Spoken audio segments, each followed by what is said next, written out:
Hey guys, welcome to another video from Historic Militaria. Today we're going to be looking at the Bulgarian M36 helmet, which many of you might know is a fairly common surplus helmet, which has come over in the last several years to the United States as Bulgaria has sort of phased them out. They are still using them, but they're being slowly replaced by Kevlar and other models. But the M36, I won't go into all the details, obviously was issued beginning in 1936, hence the M36 name. There are a few different variants of it, and there are other great videos, including a couple I've done, on the M36 A, B, and C differences. The big difference is the A version has a rolled edge and is a little bit heavier, and the C versions, which both of these are, actually have a raw edge and are a little bit lighter. But that's not really the point of this video. What we're going to be looking at is original World War II issued Bulgarian helmets versus post-war helmets. Now, the vast majority that you will come across are going to be post-war issued, Cold War era helmets, and they are great collectibles. And the really cool thing is they actually were made before and during World War II. What we're looking at right here is a typical post-World War II refurbed, then reissued Cold War version, and this is an M36C. And, you can tell by the rivet placement, which won't bother go into. And really, you can also tell by the liner. This is an 8-tongued liner. And one really key feature that always gives these away, if you have a black light, fluoresce this string here, and it will glow like a t-shirt, a white cotton t-shirt, or a modern white t-shirt. Under fluorescent light, it will illuminate brightly and it'll be obvious that it's a synthetic fiber.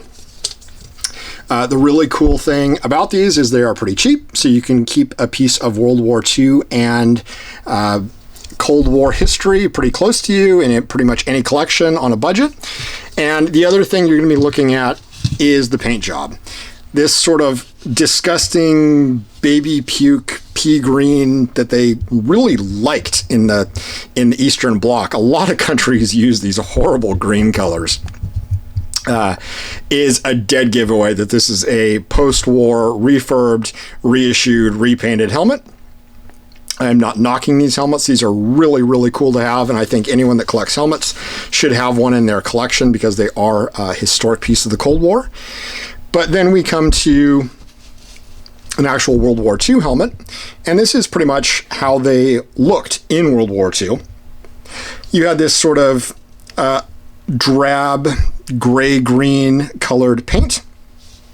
You would have a Bulgarian tri-shield decal on the side, and this one is pretty nice, pretty good looking, and it's just the typical Bulgarian tri-shield. And other than that, it's a very standard helmet. This one has not been modified or anything like that. As you can see, it's got a fair bit of wear and rust down here on the skirt. And open this up, or flip it open. And you've got some markings that you're not going to see in a Bulgarian Cold War helmet. The first being the M3, which seems to be a pre-war and wartime Bulgarian, or anyway, pre-communist, so pre-occupation by the Soviets type of mark. And then you've got your size here. You also have a 6-tongued liner, and this one does not actually have the string at the top. It also does not have any kind of dome or dome cushioning at the top, and it never did. I know some of the post-war helmets did have that. This one does not. And it also has your typical older style chin strap. That by itself is not indicative, but it is a pretty good indicator that this is one of the World War II issued helmets. And it's got a few strange markings on the inside. If you pull this whole liner inside out, you'll see a few markings, nothing that really gives anything away. Also, the other thing that you're going to notice on the M36Cs are the brackets here, which hold your liner in place. And those are there to cushion any impact. Obviously, if you've got a little bit of distance between your liner and your helmet shell, that will dampen some of the concussion if you get hit by anything. So it's a little bit easier on any soldier who takes any kind of hit. A little bit safer to wear these. And then we will take a look at another one of these that is a little bit unusual and not really one that I can make a lot of comments on, other than to say that it is a painted version of one of these. And this is exceedingly old paint, and you've got the tricolor shield right there in sort of a muted color. You've also got a paint job indicative of sort of a German World War I type camouflage, which is definitely unusual. I have not really seen many of these. I've actually only seen a couple, so it's really hard to say if this was done in World War II or when it was done. I know it was done a long time ago because this paint is exceedingly old. It did come out of a very nice collection of World War II helmets, so it does add to some authenticity of it.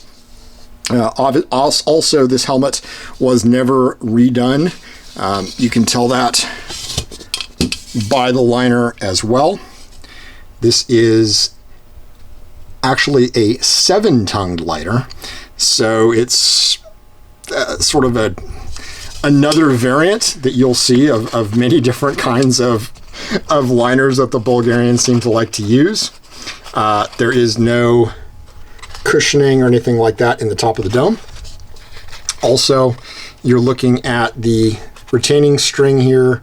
This does not fluoresce, so this would be a pre-World War II or all-natural kind of string, which would give some credence to it being a World War II era helmet. Also, you're looking at your chin straps here. These have never been upgraded or refurbed. These are the typical World War II chin straps that you would see on one of these.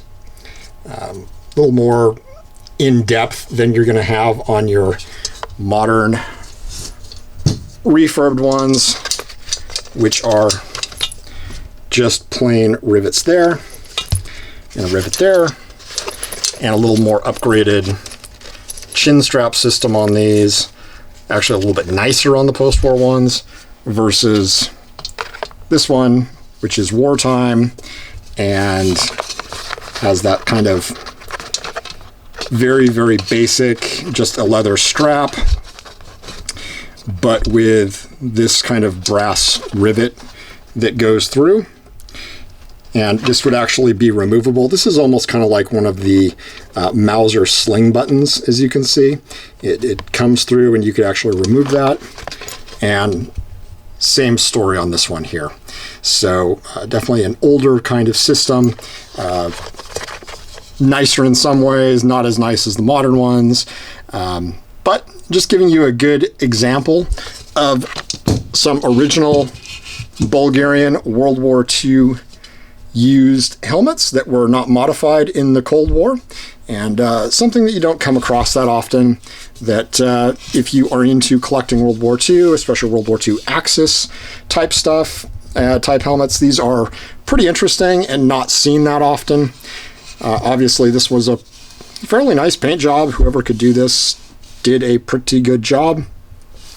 Kind of did it very thickly. You can see the paint strokes there, but knew what they were doing and did that nice muted tri-shield as well. So thanks for taking a look, and thanks for watching. Always remember to like and subscribe, and as always we'll be looking at all kinds of interesting ammunition, firearms, helmets, and everything in between. Thanks for watching.